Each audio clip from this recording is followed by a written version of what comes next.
has to be said. Chat was, I reckon everyone enjoyed it in chat. I saw some people that were, they were reacting. They were reacting.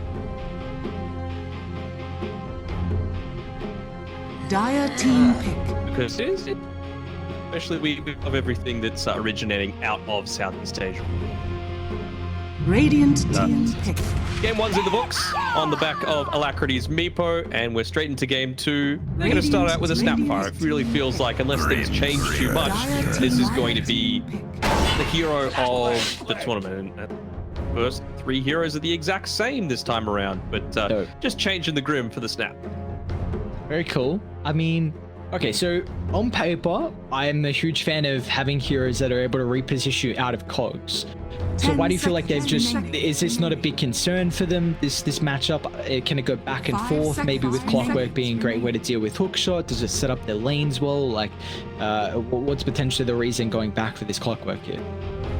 I feel like Clockwork's just good overall against the Snapfire, right? Like, you have to adjust the way that you play a little bit. The hookshot is good for being able to counter the kisses, of course. It also means that you can just not immediately use the cogs. Make sure you just back to the rest of your team, so there's no really that you can jump. You're either jumping back into the cogs or jumping into the team that you're trying to run away from.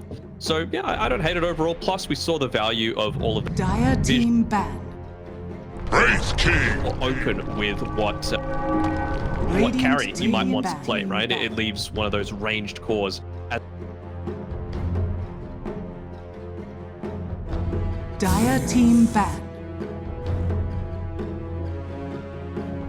mind for a like or an Arc Warden or a Drow Ranger as a. Are you a fan of them just going back into Ghost Wraith King in the 8th pick? I was imagining they'd go for another core because it seems like they're pretty comfortable with that, but I wasn't really. 5 seconds remaining. I was impressed with the Wraith King, and so I wasn't really expecting to go back into it. I can't think of many other heroes that I would be more terrified having run at my face than a Wraith King as a Dark Portrait Illusion. It is just nuts, the amount that it's able to do, both in terms of damage, it's spell immune, so there's nothing that you could do to be able to run away from it.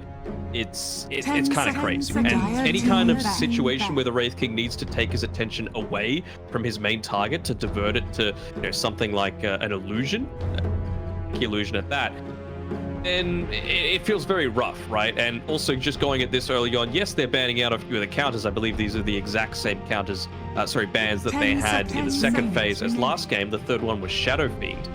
I don't know, it just feels like they are leaving themselves open to get countered again if they are going to go too single target focused. At least this time they've got the Snapfire, which is very good AoE, but I don't know, I feel like it's kind of putting them in a corner that they probably didn't Radiant need. team ban. I think now as well you're giving up all the team fighting pairings with the Snapfire. Mars is gone, Tide Hunter's gone. We saw that was a bit of a concern for SPAWN.496 in game 1, and now even the Magnus is gone as well. So, like, yes, I guess you can now, like, Wraith King can jump in, just blow one hero up. NIGMA Galaxy C they can probably itemize for 4 staffs to reposition against the kisses, but this is not what it really feels like right now. It's a battle of who's got the better team fight. It really feels like it comes down to a lot of these 5-on-5 engagements, and there's not as many lineups that really thrive on just the back of pickoffs. So I think it's something that SPAWN.496 have to keep in the back of their mind through the 2nd and 3rd phase now. I want to see NIGMA Galaxy pick up their offlaner right now, because I don't mind the Earthshaker. Like, they were effective, obviously, last game with it. I was just kind of thinking they've banned out a lot of these offlaners from the Mars, the Tide, the Magnus, Darkseer. They're all gone. Doom is the one hero that's left, and yes, Doom is nice with the Grimstrokes, but you don't really want to be doing it into a raid. It's one of those heroes that you don't get the same value out of it because of the reincarnate. So I was thinking, like, what sort of offlaner can they pick that isn't going to be on the front lines getting doomed to start the fight? I feel like Mizu's positioning was pretty damn good that entire game. Very rarely was he picked off, and constantly just wanting to jump in as that 2nd or 3rd wave of initiation into a team fight, which means that either you're holding Doom for the Earthshaker, which might never come because you're just going to get chain lockdown, or you're having to search super deep for it, and then you can just get picked off in turn. I don't hate the Earthshaker pick. The question is, what are 496 going to go for with their offlane? Because that Dragon Knight did not get enough done. Night Stalker. I wouldn't hate a Rubik combined with this hero. This looks like a really good Rubik game. You telekinesis out of cogs, stealing the Earthshaker fissure. I think Grimstroke abilities are great to steal, having at least one ability that can shove out lanes. And a Wraith King stat find lane sounds pretty strong as well. You can actually mana versus the Earthshaker, where we saw in game 1, NIGMA Galaxy C had a really strong lane versus Wraith King. That's kind of the issue with the Weaver. I guess Ahai was putting a lot more emphasis on really moving to the triangle and trying to be a little bit of a nuisance to Alacrity, so maybe this game could be different, just he'll play with the Wraith King, but it looks like a good hero here. Yeah, and the other thing is with this Night Stalker pick, it also takes away the potential for Mizu to just stay in the fog right off to the side. As soon as you pop that Dark Ascension, essentially the entire battlefield is revealed to you in any kind of engagement, so not going to have quite as much of a surprise factor. Maybe it might be a Night Stalker that goes into something like an urn, just so that you're able to get that ticking onto the Earthshaker. You don't need to finish up the full agony, the full Spirit Vessel, just to prevent that extra layer of initiation. It might mean that, you know, your Wraith King or whichever hero they end up going as their mid laner is able to commit just that little bit further. And I like it as well because we saw the Clockwork Flare, like we spoke about it a little bit in game 1, and how like leveling it up gives you a little bit more value and the vision it can provide. Now SPAWN.496 have gone for a hero to enable their own vision, and like you said, Mizu had an exceptional game 1 and he's set up for another pretty good game. I mean, he's going to have a good lane overall if it's anything like what we saw in game 1. So just having a hero that can really be a big issue to the Earthshaker, I think is really key here. Think of what hero they can go. Like, the Clockwork is decent for vision, right? But my main concern for NIGMA Galaxy right now is this Grimstroke. Like, it is imperative that you get the Soulbind off onto the Night Stalker just to lock him in place, basically. Because as soon as he pops that Dark Ascension, or hell, even if it's just at nighttime, he just wants to be running at the backlines. And if you're able to slow him down by pairing him together with something slow, whether it be the Wraith King or the Ogre Magi, then done a lot of your job in being able to prevent the backlines from having a lot of the harass coming in onto them. So the question is, who's going to get found out first? And right now, as soon as that Dark Ascension's popped, the vision advantage does favor Fortnite. How are you feeling about the Pia getting picked up? I know we've seen this hero rise in popularity a little bit over the past couple of tournaments, especially in the qualifiers. We saw it a decent amount, but are you a fan of it at the moment? I don't hate it. I mean, it's one of those position ones that, again, you're not popping everything to jump onto a Wraith King, right? Like, you very easily take him out twice in quick succession.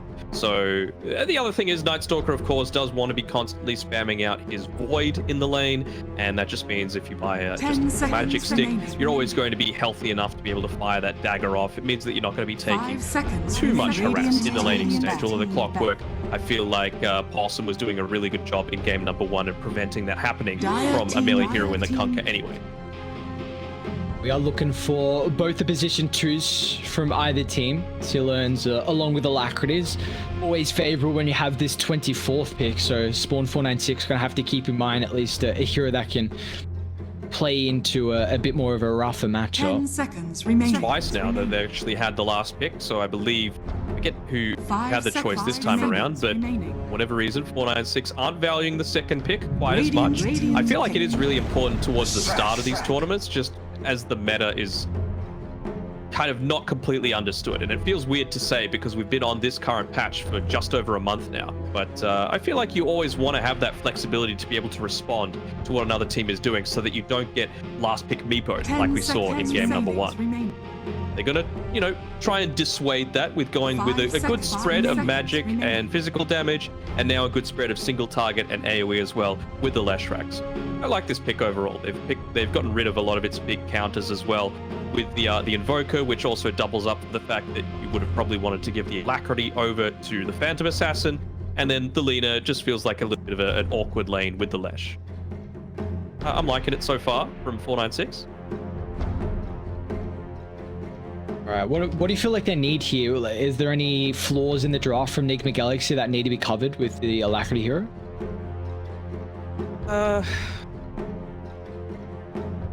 I mean, they've got backline close with a Night Stalker. It's not instant, right? So my just big thing is, how effective is it going to be to go something that you want to close in onto their backline? Right now, they're lacking a significant amount of tower push. That's my big thing.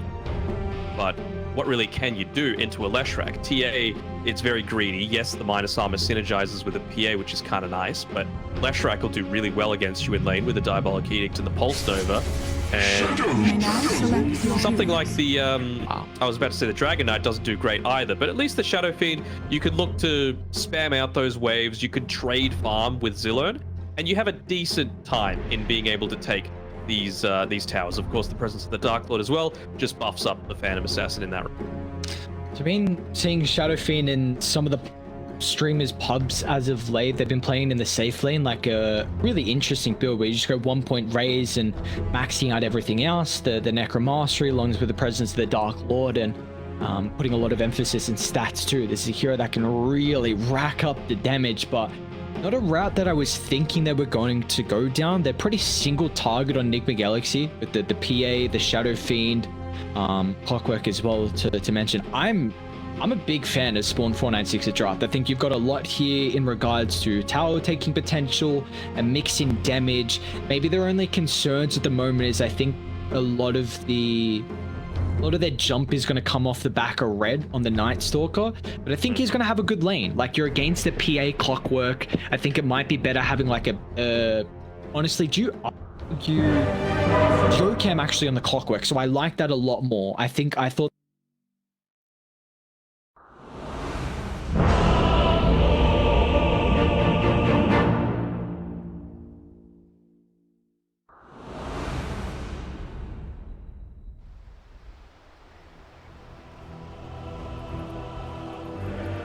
Yeah, for sure. I mean, the concerns, the only big ones that I see, excuse me, for 496 with their overall draft is you can sort of just run away from them. Like, there's nothing really to try and hold people in place. Like, you know, you've got the cogs, you've got the fish. All running away themselves if there's any kind of engagement put onto them. Basically, the only hero that can do that pretty easily is the Night Stalker, by using that Dark Touch.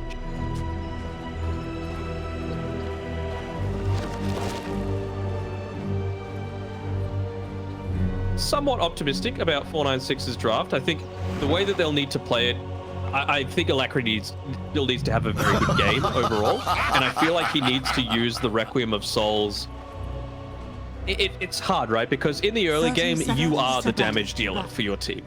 Everything is on the back of Alacrity with a little bit given over to Polison. But outside of that, the damage is not going to be coming, especially if you've got this PA going into the Battle Fury. She needs to farm. Like, yes, you could join into a team fight and do a little bit of damage, but first 20 minutes, let's say, it's going to be heavily based around Alacrity. So you're kind of in two minds, where you want to be using the Requiem to save your own backline when the Night Stalker dives, but you need it to deal the damage that you need to win the team fights as well. So I feel like Galaxy are going to play quite a passive game, and if they're able to get to that 20-minute mark without having lost too much, I think they're going to be feeling pretty confident. So do you think that Alacrity will get away from maybe not going the magic build and snowballing potentially, or getting active early? Because it looks like he's got Dragonlance queued up. So do you like this itemization that we're seeing from the Shadow Fiend? I do, because the magic damage build doesn't help you take towers, right? It also means that you're going to be a lot tankier, so that you can kind of stand and fight in a few of these earlier engagements. So I definitely feel like this is the right build to be.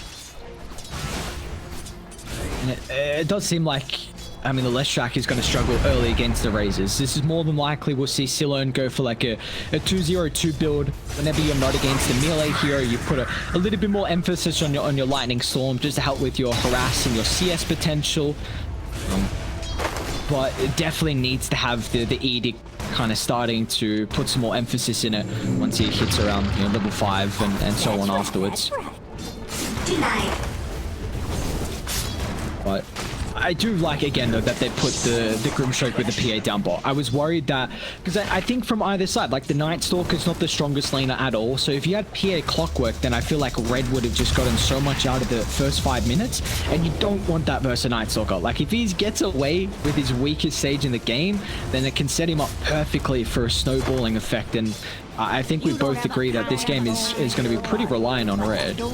Yeah, entirely. Like the only way that you're going to get in onto these backlines is with red, and I feel like a big part of this game for him is not only nullifying the effect of the supports, but also somewhat dealing with Mizu as well, so that he doesn't have what felt like a free game for him in game number 1. Mizu just wanting to dodge this lane altogether. Ogre Magi, such a strong hero, I feel, in these days. Ignite is slept on massively by a lot of players. The amount of damage that you can dish out, even as a position 5, is insane. I mean, this looks like a Veil build, right? Yep. This is an incredible Veil game. Snap, Lash, even the Nightstalker, I suppose, with the Void. Yes, I mean, if a hero can get that farm, but it just... Like, another thing we didn't really mention in the draft is that Dire have a little bit more amplification and steroids as First Blood for In Your Dream picked up down bottom. It's to advantage. I mean, I wasn't expecting that, though. Like, I blame you too, it's on your fault. Right? I was about to say, the PA isn't, like, an insane laner. You know, Lacquer's gonna go down mid as well. I got that one. It's all good. It's all good. So, that's a big kill to find. 1-1-2. It's like a maybe Lightning Storm catching him out with a Split Earth. So wasn't expecting that kill as well. Probably not. And well, I think he was looking to maybe try and go steal the bounty rune, but Jokem, he's patrolling around the area, making sure to build up a few stacks for the Shadow Fiend. Obviously, even though stacks not quite as strong as they used to be, it does feel like that's the sort of meta that Big Galaxy 5 is. It's definitely a team that likes to play the macro game. Just as many stacks as possible. You're trying to really ramp up your cores farm as best as you possibly can. Side lanes are taking a lot of damage in the dream. I'm very low. Do you think about diving? Big creep wave. Maybe it might have been worth just using the Void, not actually right-clicking at all, just to get rid of the healing salve, but it range, so I can understand why I didn't do it. Again, the fact that they were able to... I mean, honestly, the Snapfire dying on the bottom side isn't even the worst. It means that Red was able to get a little bit more of that solo experience, considering they'd used a lot of resources to kill the Snap. Giving up First Blood, never good, but at least what I feel is like your early to mid-game win condition is having his experience secured. Radiant's courier has been killed. It does seem though like it's a very different game here for SPAWN.496. Looks like you've secured Ghost Lane, like you'll bring up earlier, just the fact that Mizu kind of has to play off the back of the creep, equilibrium, and just trying to drag the creep wave all the way behind the tower because he can't really go head to head in a matchup like this. So this will definitely prevent the Earthshake from getting as good of a blink timing as we saw. But even down bot, I mean, Red, he's only got 15 last hits, so you'll see he's still kind of struggling in that regard. He's still a little bit ahead of the Earthshaker at least, right? Like, he's had to try so many of these little creep manipulation plays on Mizu. Some have worked out, some haven't. A little bit odd that he's been the one going for it though, when you've got Jokem here in the lane. Clockwork, a very speedy base movement speed, and he's going into the early Tranquil Boots, or he finished them up actually. He's able to manipulate this quite easily. But in the meantime, Ohio, he's not wasting his time. He's spending it making sure that he's building up a few stacks for his Leshrac as well. Really, it's the race between Alacrity and Zillern to see who is going to be that presence that their team can look to rally around at the, let's say, the 10 or so minute mark. The 2 points in the Diabolic Edict right now, so nothing really enough to do too much damage to this mid tower, even if Zillern was able to push it in quite heavily. I think this is the big time though for 496. Like, seeing how much they can get out of the first night time is Red, in fact, is getting brought down as In Your Dream and Poliston. In Your Dream's a very high level at the moment, already up to 5. His lane, 27 last hits, 2 kills, is having a really, really solid start to this game. Kami-sama doing a very good job here on the bottom side of the map. One of his signature heroes for sure. Pick that one up. He might look to even try and deny a little bit more of that experience away, pulling the hard camp, might even get the stack off into the next wave. Yeah, just making Night Stalker's life even more difficult. Now that he's level 4 though. Got a bit of a battle going on. Leshrac and Zhao Bonbon. Nice cookie setup. I think the clock was just trying to scout at some jungle stacks and scouting out, trying to prioritize picking up the rune here for the Shadow Fiend. Was able to claim it, even just feeding the mangoes over his Xiao Bon Bon over to his Leshrac. Obviously, we're just wanting to enable him as much as possible. Mizu goes down on the top side, and that's a big win considering you had two people rotating down towards this bottom side of the map. Got the nighttime advantage. Really good game sense coming through there from Eardream. Actually, he just saw them underneath the ward. It's nothing to do with game sense. I'm talking out my ass right now, but they are able to take away one of these bigger stacks. So Zilern still having a good time.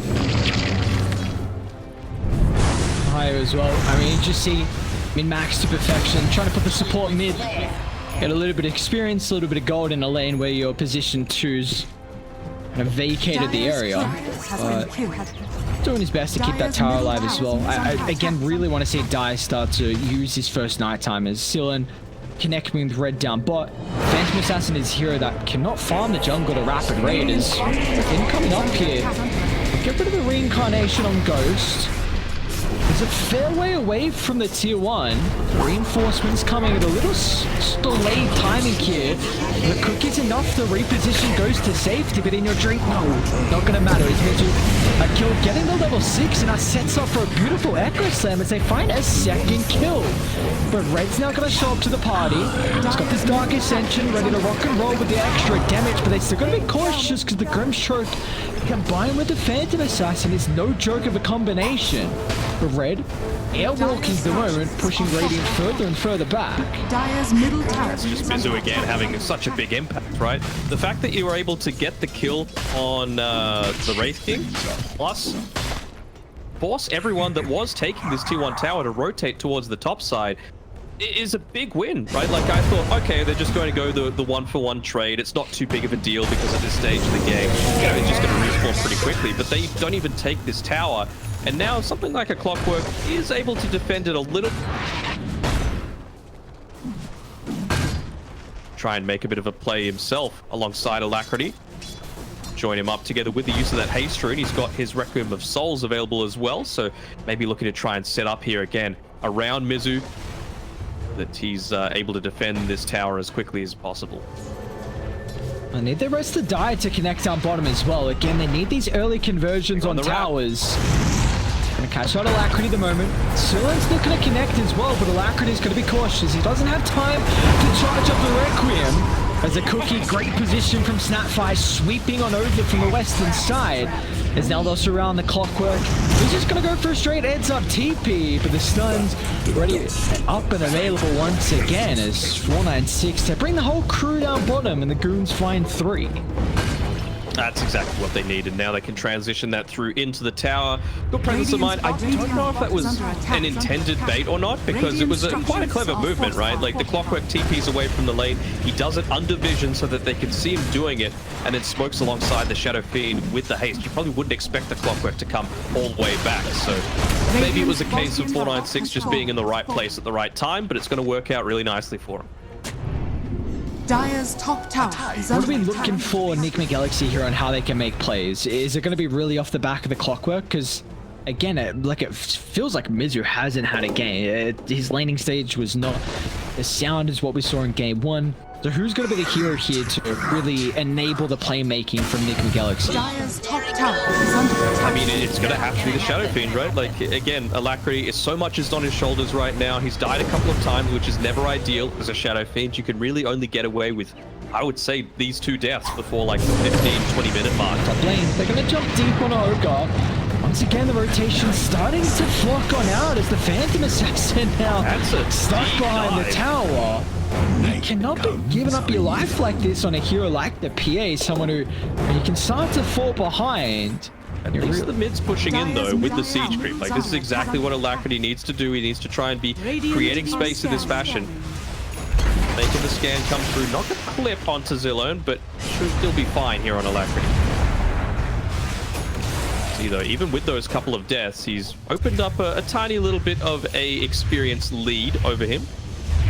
I believe he just smoked as it turned into daytime, and they even had the Observer Ward there as well, so they know exactly the fact that they're looking to make this sort of play once more. Guy looks like they're setting up for it too.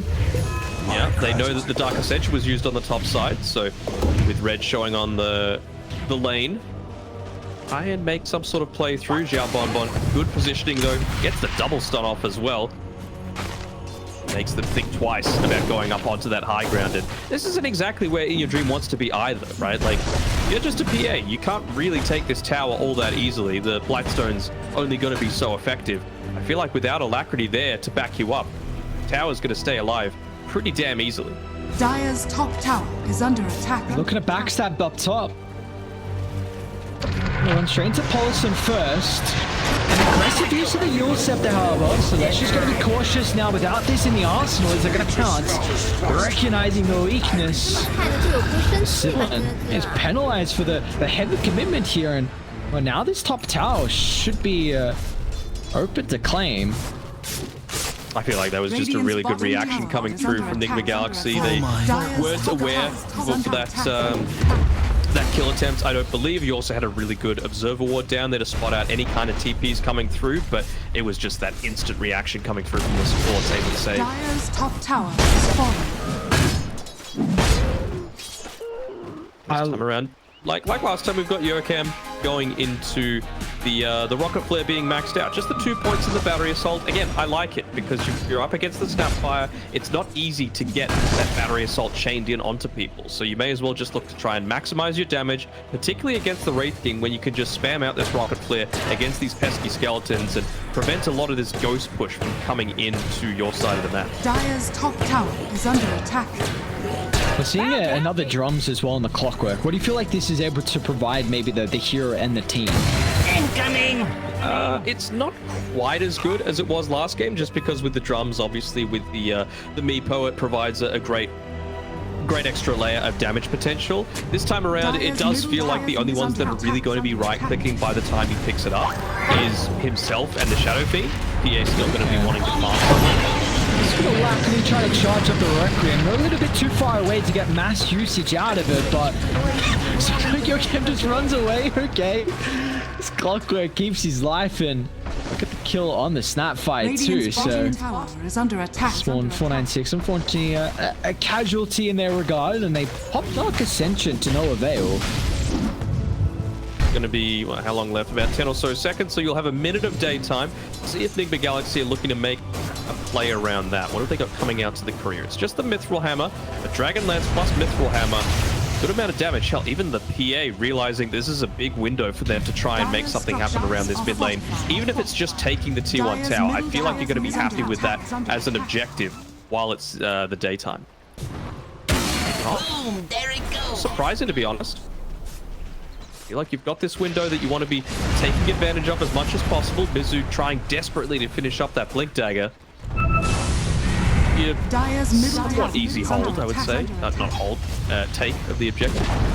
Dire's middle tower has fallen. Now it's just the question of how long do you stay?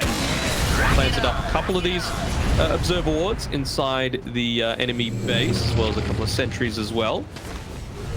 But positioning himself towards the top of the stairs, making sure that any kind of smoke attempt that happens, they're going to be the ones that catch it out before Alacrity Shadow Fiend. There it goes! I mean, we've got a very even game at the moment, and kind of slowing this pace down. 16 kills, 15 minutes in, but who does this game favor at the moment with the status quo? Is Radiant a little bit more happier with a slower pace? Are Dire content that they're going to hit their timing shortly? The fact that you haven't lost your mid tier 1 tower against a Leshrac, pretty damn significant, especially considering you've got a PA going that battlefield. Mizu. Hurt Mizu though. Yeah, definitely. Great use to the observer ward placed previously. And the thing is, you can't buy back to defend this, right? Like, this tower, you have to let it go with Zillion being able to take it. So it's a big win coming through. The rocket flare just revealing him for a second. Tower is able to hit it. Radiant's bottom tower. This should be a pretty easy take for 496. You were just speaking about the importance of a Leshrac needing to take these early T1 towers, especially mid, and line up that Radiant a little bit more greedy in the regard of having a PA and a Shadow Fiend. So this will open up the map now for the next night time, but Radiant got some item timing starting to flock on for them as well with the Blink and BKB, and a perfect use of the Soul Bind combined over the hookshot. They're all caught out in the river, so Alacrity can charge up the Requiem. They'll blow up Zillion, but that's all they'll really get out of it. So a nice pick off, but no more kills to come. Mizu, they dropped a smoke for him inside the base, so he TP'd in, then used the smoke, and he's looking to try and catch someone out that might still think, okay, we can make a play while this Dark Ascension's up for the next couple of seconds. Oh, they're gonna... Oh, they see Ghost straight away. Great rocket flare from Yokam. A couple of seconds left on that smoke, though. Mizu has to be careful with his positioning, and yeah, he's gonna back off. Radiant have been playing really well this series overall around their vision. Like, you see how they've got the ward mid and on top of the high ground, and they're going to continue to play around this. They're coming outside the base. They need to follow up with Mizu straight away. Alacrity's going to look to answer straight on top of Ghost. He's got the reincarnation ready and available. If they can pop them early, that would be a good start for NIGMA Galaxy. Unable to do so with some solid armlet toggles. This also drags them out of the pit. How low was Roche? About a quarter health taken care of. Really want to try and prioritize it as much as possible. They wanted to defend their high ground vision as well, but now that that's taken away, they're feeling a little bit more anxious. Does Mizu just want to drop the ultimate? Snapfire's nearby, really good positioning from the support. And out of the southern side, even Red kind of angling for a way in, but not yet. He needs that ultimate. You know, you need some sort of way to get in onto the backlines again. It's all about revealing the positioning of Mizu. It feels like he's the one that could look to turn this game on its head.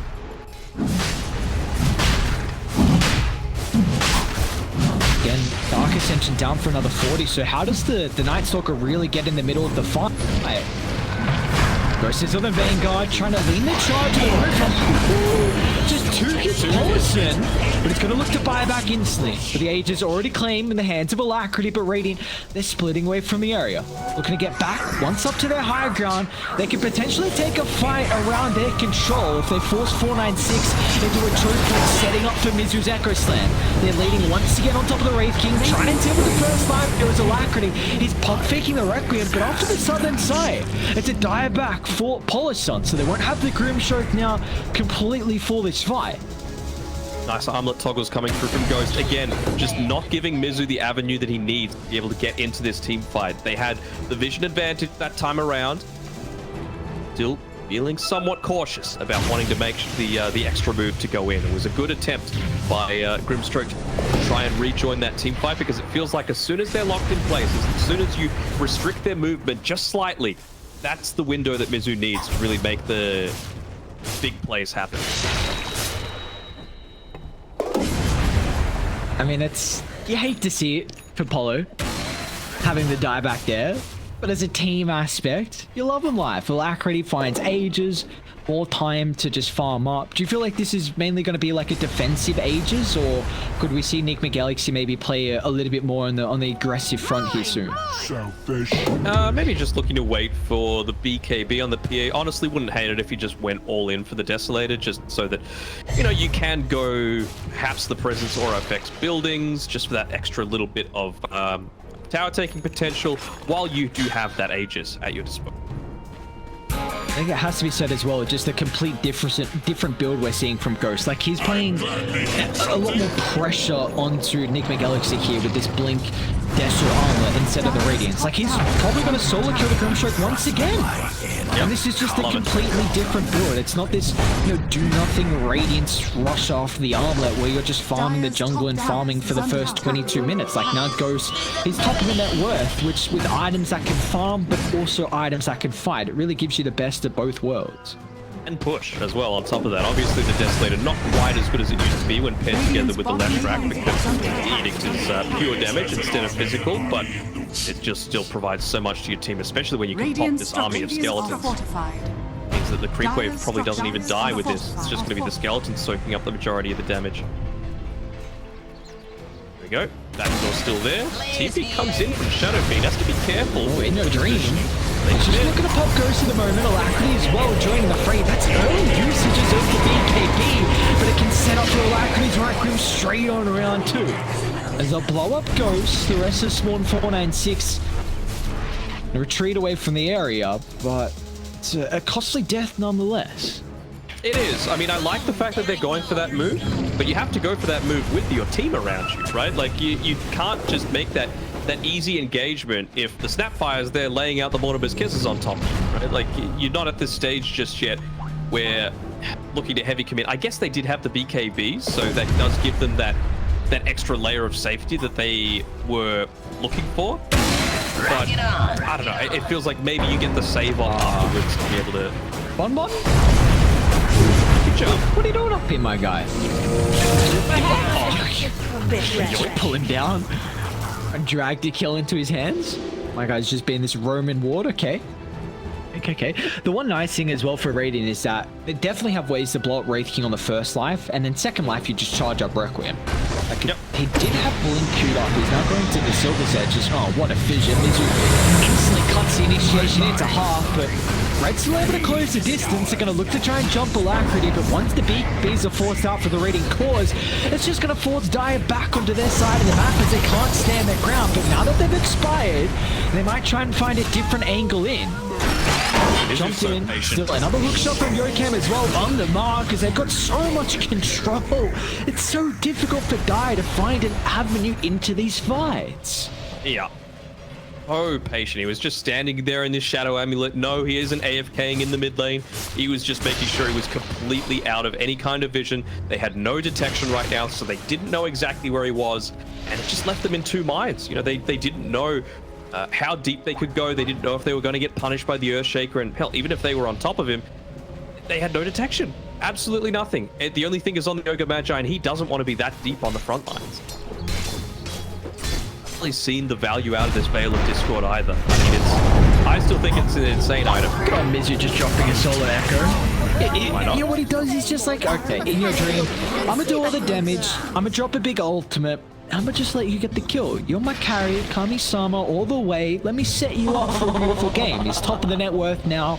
Almost desolated, completed, and the damage is going to start to ramp up as well, considering you've got maxed out Presence of the Dark Lord and almost level 20 as well for PA if she does want the armor corruption. So I'm going to have to keep tabs on the armor as the game goes on. It's even just gone for a little bit of a, I don't know if it was a kill attempt on Ohio on the top side. Very hard to kill an Ogre Magi.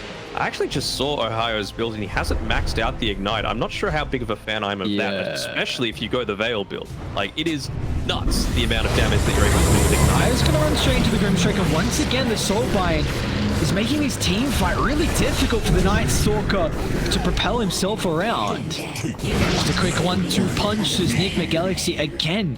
Out of nowhere, they bring the numbers, and now this little skirmish victory can be transitioned into another objective. And with Desolator freshly picked up as well. Didn't go for the Presence of the Dark Lord affects towers, but like the Shadow Rays damage, you're totally happy with that, especially prior to some of these BKBs coming online. It's only Night Stalker that's even remotely close to having his picked up. Lesh has got it coming out. No, there we go. Lesh finished it on the courier, so maybe that opens up a bit of a window. Wouldn't hate them seeing, wouldn't hate to see them wait for Ghost's level 3 ultimate as well. It does feel like they've got issues right now with jumping some of the key components on NIGMA Galaxy's lineup. Like, Earthshaker's doing so much with the minimal net worth that he had. Now his net worth is starting to grow a little bit, but Grimstroke Soulbinds his past couple of fights been important, and all eyes on once again if they can find the initiation, which they will, and rips apart again. DD, couple of crits, you love to see it. Leshak brought down to the grave. They'll kill off the Ogre too. I mean, it's just NIGMA Galaxy Southeast Asia here in this mid-game. And that was with the BKB freshly popped as well by the Leshak. It was towards the end, just trying to get that tiny little bit of extra safety, but work out too well for them. And yeah, they can't make these sorts of movements unless Red has the BKB. That's why they can't go in onto the backlines. And, well, they've seen that he cancelled his TP. They might just look to continue pushing forward if they know that this Night Stalker isn't going to join. I mean, he's farming almost under vision right now. There we go, even scouting him out there. Rocket going to pass over his head.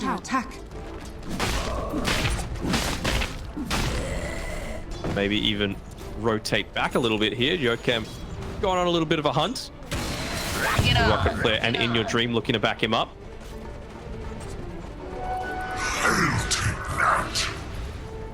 I like this though. So like, yeah, maybe we can keep chasing down the Night Stalker, but that could leave our wards vulnerable that were all placed aggressively. So let's just jump in!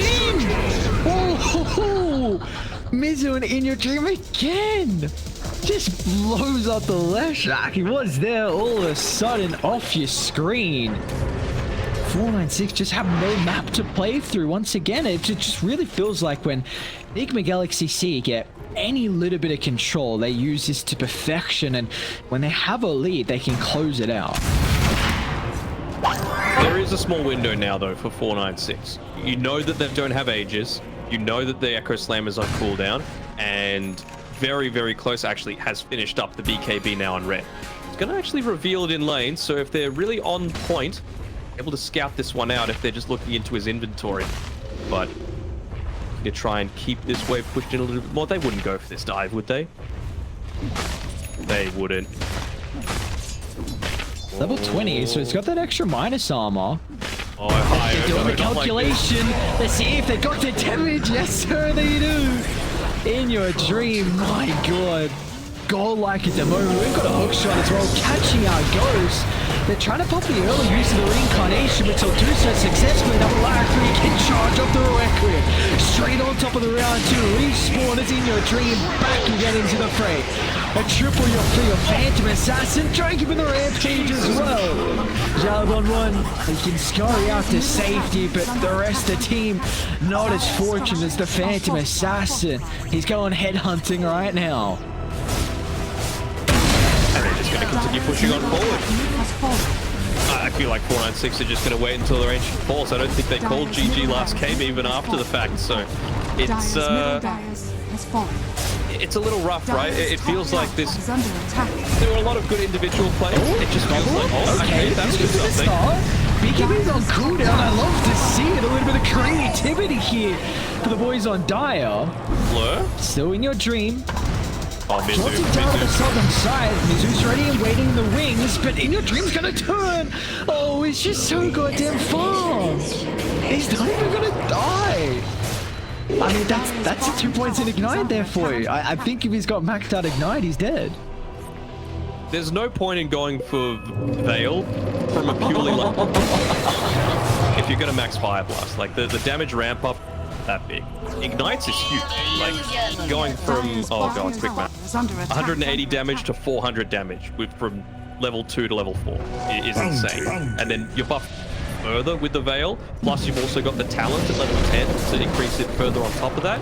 It's just way too much to deal with, especially when you're able to, you know, cast it multiple times in a team fight with the use of that multicast. And now he's even got the shot as well, more than likely. Such an incredible upgrade here for Pia. I really feel like this is a big reason why we're starting to see the hero. Like shot, Aghanim's been buffed up a little bit over time. And there's Is he gonna use it? Did he? Maybe he gave it to Mizu. Yep. Okay. Okay. It's well, no, I give it back. Maybe he'll give it to Shadow Fiend. Because I feel like it's not an amazing Fountain Ice. It's not amazing. Definitely, but like the damage is ridiculous. It's a lot. 16% against the Night Stalker, even the supports as well. Like Snap's got 2200 health. I mean, Immortal Strike is great to get rid of. Hold on. Okay, she's got the Ags. Yep. P8, use it. Oh yeah, 100% now. So, gives it over. 100%. I feel like just having 2 Phantom Knives, like just the more abilities that you have, the bigger value that you get from the blessing. Yeah. Double. It's going to be another game where my 17,000 net worth lead after that tower falling. We did see some creativity, like Dire showed with that Aghanim's, which didn't even see getting queued up from the Snapfire. So, yeah, maybe this could. It's not going to catch them off guard again because they've already had at least one fight not go to their favor off the back of it. But it really feels like this is what you're hoping on. Maybe Night Stalker with Dark Ascension can swing on, get on top of the Grimstroke, and then maybe gobble hasn't up happened yet. I'll say that much. You know, like that. That's what needs to happen. You need to get in onto the backlines. You need to find Mizu.